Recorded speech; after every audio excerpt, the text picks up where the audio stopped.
Dalam setiap kunjungan kita wajib untuk ini ya, mengunjungi pasar, terutama di pagi hari, untuk mengecek tingkat inflasinya.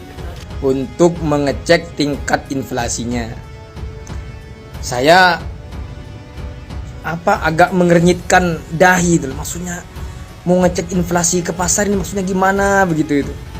Saya tak coba renungi gitu loh, maksudnya gimana ini?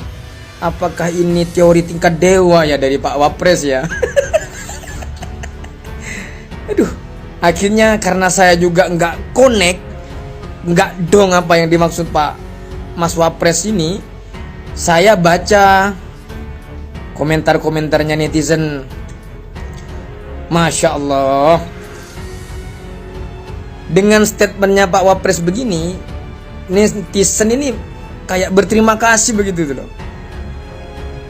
Banyak komen-komen yang luar biasa dari netizen itu, yang pada intinya mereka merasa terhibur dengan statementnya Pak Wapres ini.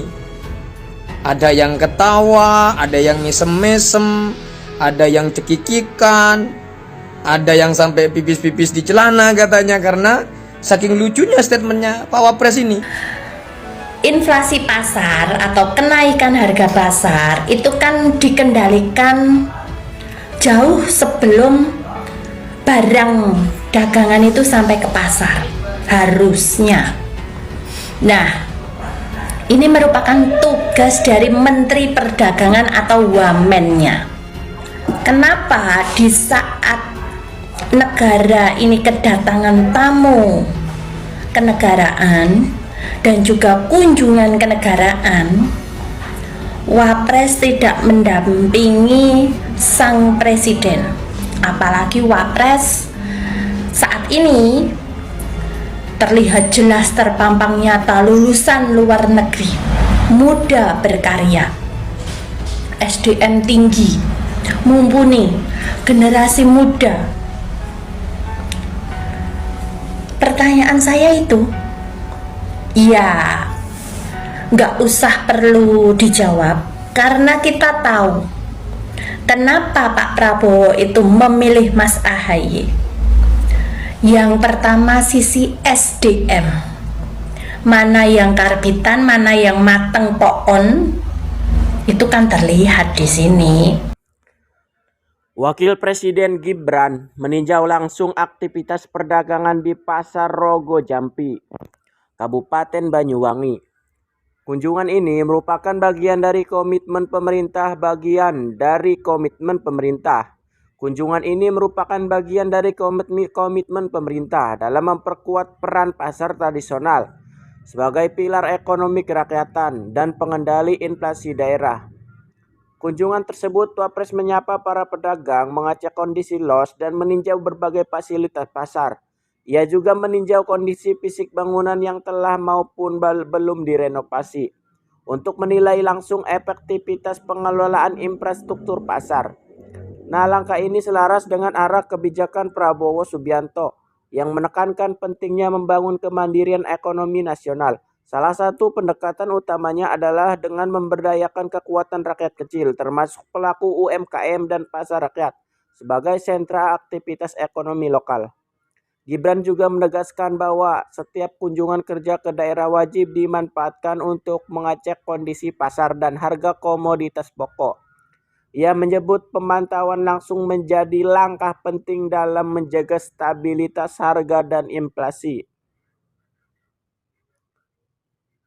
Menurut Wapres Gibran, kondisi inflasi di Pasar Rogo Jampi, Banyuwangi masih berada dalam kategori aman dan terkendali. Hal ini terlihat dari stabilnya harga komoditas strategis di lapangan. Untuk mengecek tingkat inflasinya. Cuplikan video yang saya stitch ini merupakan wawancara Mas Wapres Gibran dengan beberapa media di salah satu pasar tradisional.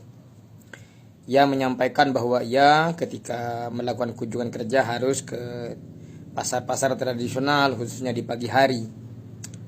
Katanya untuk mengecek tingkat inflasinya katanya. Ya, perlu digarisbawahi ya, untuk mengecek tingkat inflasinya.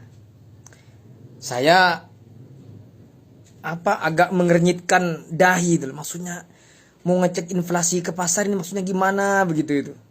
Saya tak coba renungi gitu loh. Maksudnya gimana ini? Apakah ini teori tingkat dewa ya dari Pak Wapres ya?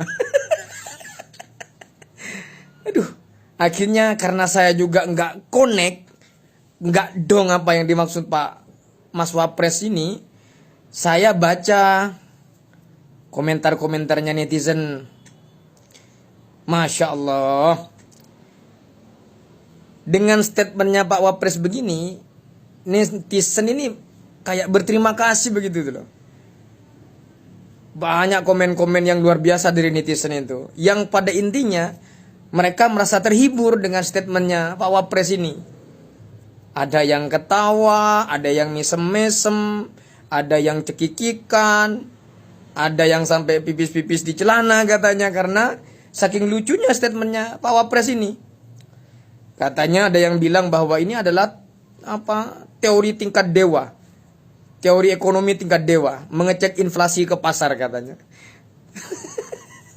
Ya, saya karena faktor bukan orang ekonomi, tapi sedikit paham lah maksud inflasi itu apa, sedikit paham.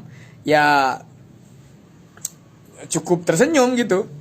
Apa hikmah yang bisa saya ambil dari statementnya Pak Wapres ini? Bahwa kita bisa mendapatkan hiburan itu bukan hanya dari seorang pelawak. Artinya bukan hanya dari seorang pelawak profesional, dari pejabat sekelas wakil presiden pun kita bisa mendapatkan lawakan atau hiburan-hiburan yang bisa menghilangkan tingkat stres kita. Nah, mengingat sekarang kan keadaan ekonomi tidak baik-baik saja. Ya banyak faktor lah, keadaan geopolitik global ya begitu. Beberapa waktu yang lalu Iran Israel yang menyebabkan Selat Hormuz ya, Hermuz di embargo oleh Iran dan lain sebagainya. Ya, kita harus mengambil hikmah. Barangkali Pak Wapres, Mas Wapres ingin menghibur rakyatnya dengan statement-statement begitu. Ya banyak ya. Dulu ada Kiai Abdurrahman Wahid yang sering yang ngelucu ya, bahasanya memberikan semacam juk-juk lucu untuk menghibur masyarakat. Mungkin maksudnya Pak Wapres Gibran ingin menghibur masyarakat dengan datang ke pasar untuk mengecek tingkat inflasinya. Katanya sih begitu. Kalau saya sih ya husnudzon aja lah. Pinjem jalurnya ya, pemuja Baginda Mulyono dan juga Bimbing Sayur. Jadi gini, terlepas dari rumors kalau Pilpres 2029 mau diisi sama Gibran, AHY dan sebagainya atau apalah, saya nggak peduli rumor itu. Mau ada serekalan politik dari kubu A, kubu B, kubu C, saya juga nggak peduli. Yang jelas gini, inflasi pasar atau kenaikan harga pasar itu kan dikendalikan jauh sebelum barang dagangan itu sampai ke pasar, harusnya. Nah, ini merupakan tugas dari Menteri Perdagangan atau wamennya. Kenapa di saat negara ini kedatangan tamu kenegaraan dan juga kunjungan kenegaraan, Wapres tidak mendampingi sang presiden? Apalagi Wapres saat ini terlihat jelas terpampang nyata lulusan luar negeri, muda berkarya, SDM tinggi, mumpuni, generasi muda. Pertanyaan saya itu, ya nggak usah perlu dijawab karena kita tahu kenapa Pak Prabowo itu memilih Mas AHY. Yang pertama sisi SDM, mana yang karbitan, mana yang mateng poon, itu kan terlihat di sini. Nggak usah saling ada yang membela dari kaum penjilat. Yang kedua, Mas AHY lebih pantas berbicara di depan forum dibandingkan tuan muda. Betul apa betul?